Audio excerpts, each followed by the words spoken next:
Welcome back to Voices from the Front Lines of CMMC Compliance, where we explore key steps in the CMMC journey, straight from the professionals guiding U.S. defense contractors through it every day.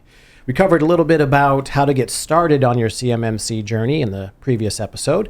This episode unpacks the CMMC gap analysis process, focusing on aligning with the 320-point assessment, what registered practitioners look for, and why a DIY approach can lead to expensive mistakes. I'm here again with Laura Spencer, who is on the advisory services team at Systems Engineering. Hello, Laura. Welcome back. Hello. Thank you. All right. So today we're talking about gap analysis. What's the difference between a checklist audit and a true CMMC gap analysis? Well, first of all, in this part of the process, this term gap analysis, we do often hear it used differently. It could be gap assessment, gap analysis. You know, I think I'm taking the point what you're saying about checklist audit. It's true. It's absolutely not a checklist process that you're going to go through at this stage.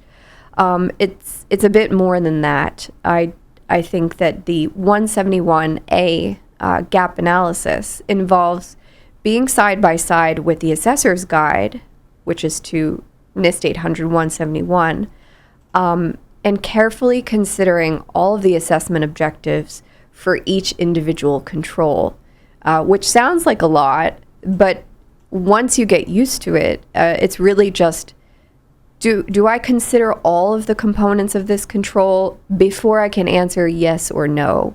Whereas in a checklist format, you know, we do see taking your best guess, maybe not considering all of the different parameters, and oftentimes you just didn't even understand because you can't see all of those objectives in front of you. So a very different approach, a little bit more of an understanding, analysis, and those resources that you have to be referencing constantly. So how should clients use the NIST 800-171A to guide their gap analysis? Well, it is just that, as you said. It's like being able to have an open book exam and you have insight into the examiner's guidebook. It really does tell you what assessors are looking for. In a gap assessment, you're trying to capture current state.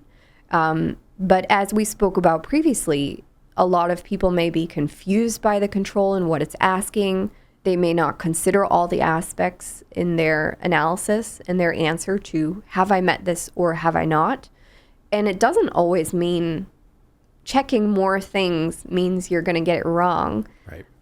There's a lot of opportunity to uncover what you're doing right and processes to lean on. We do find that as a common outcome, that by having the guide there and the assessment objectives, that is assisting the client to understand, even if it's partially met or not met, we're able to capture implementation details around, you are doing something really valuable here. You actually have a process in place or a methodology or a resource for your plan ahead in the next steps. Mm-hmm. You've already got something to lean on. So find that out now. Can you share, or does it come to mind maybe an example of a gap that surprised the client, something that maybe popped up along the way that really was an eye-opener, and how it was approached and ideally resolved? That's a difficult question to answer with just, one gap.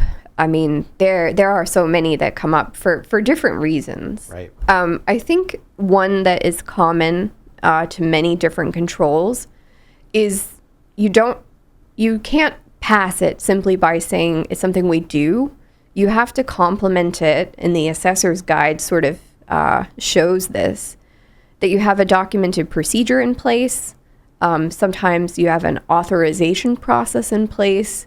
These procedural things that happen before or alongside the doing part, so, well, I have a technical configuration in place, or we can find those details in Intune, or we've been denying that by default, but maybe the control asks, you've authorized something, you're conducting analysis, you're documenting it, or you have procedures. So you don't get to get the points because you just do it. You have to be doing this other part too. I see for a lot of clients the authorization gets them, and it can be frustrating because what's the best way to demonstrate something's been authorized? Right. That's a pretty weird and open question. Yeah. Yep. So I guess, can we answer that today, or is that's hard to say really exactly? in CMMC, it's a great example of where other departments get involved. Sometimes mobile devices trip up organizations because it sort of increases the scope of the CMMC environment. Sure, yeah. And they can be managed in different ways, right? Mobile device management or with MAM, for example. And again, it might be easy to say, this is what we've configured. I can show it in the system. But there might come a point where, for example, an assessor wants to know, well, how was it authorized that Laura could use her cell phone to do this work in the first place? And an IT person doesn't have that authority usually. Right. And so they'll, oh gosh, like I need to somehow loop HR into this or Laura's supervisor. And so, you could come up with different mechanisms to document an authorization. But it is a surprise at times. I mean, as someone who works around process and process improvement often, this sounds like subsequent to just CMMC, this might lead to some other process improvements for an organization just in general outside of CMMC, tightening up of some business practices. I definitely think it can. And a lot of the assessors that I work with, it is a relief to see them, in their work, they stick to the job, which is to conduct the assessment. But you can tell that a lot of them are thinking in terms of the exploit and the threat landscape when they go through this process. So just like you said, it gives you some peace of mind and it makes you feel it's beyond just, passing this assessment. They are concerned about, and there is a mission and a goal behind this, which involves, protection and ensuring that your assets are protected. So going back a little bit to the documentation and reporting piece, what tools or templates do you use to help streamline the process? I mean, there's loads of tools and templates out there. Sure. On my team, as is really common with consulting teams, is we use a GRC tool. It's a tool that allows us to, as I said, sort of document and streamline the process, have a central repository. GRC tools can be used really for the entire process, from scoping to the assessment day, to bring up and reference evidence or even submit evidence. And I think that space is growing a lot. We've seen tons of new tools coming out with new features and capabilities. I think, for anyone engaging in this type of work, or if you're, going it alone, doing your due diligence on tools, which one is right and safe to use is really important.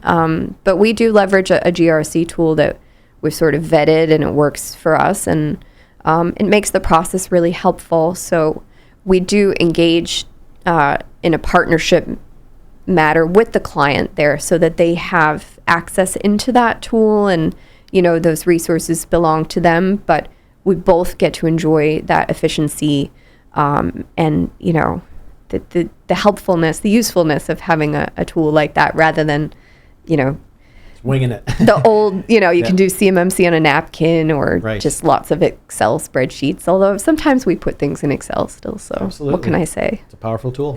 Yeah. How does systems engineering's method go beyond baseline compliance? Baseline compliance. Well, we're not just trying to check boxes or to rush a client through a process. Everyone does always say, how long is this going to take? And it definitely depends on each organization. But I'd say, going back to your initial questions, we make sure that we have the assessor's guide always on hand. We're always referencing what's going to happen in the assessment, making sure that we're covering all objectives, and keeping that mindset throughout the entire process. So scoping is just as important as some of the remediation work. And you have to ensure that, because CMMC is not just a one and done, which I guess you might consider in your question as sort of a baseline mentality. Right. We consider it to be a continuous and ongoing effort. So Anytime you're doing work, updates, writing policies, checking in with an execution team at the client and saying, how's this going? All of that information and that effort is valuable for the entire process. You really want to make sure you've incorporated it, whether it's updating a POAM, their system security plan, getting ready for a mock assessment or the real assessment.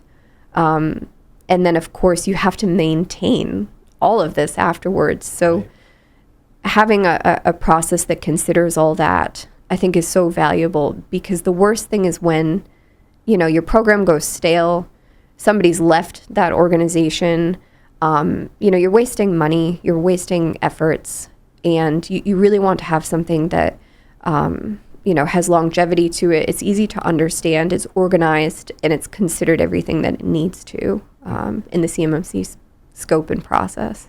Any other final thoughts on the gap analysis process before we wrap up on this one? Well, I think that reminding ourselves of what we had previously said, that having a strong understanding of scope before doing the gap analysis is really valuable.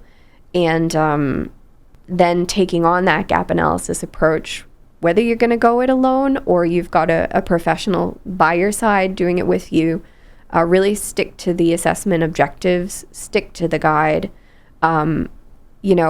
The best thing that my clients enjoy during the gap assessment is not only documenting their current state and the implementation, but they're sort of getting to try it out a little bit, the whole CMMC assessment process, and they're getting a feel for what it's like to be asked these questions. What do you do for this? How are you meeting this?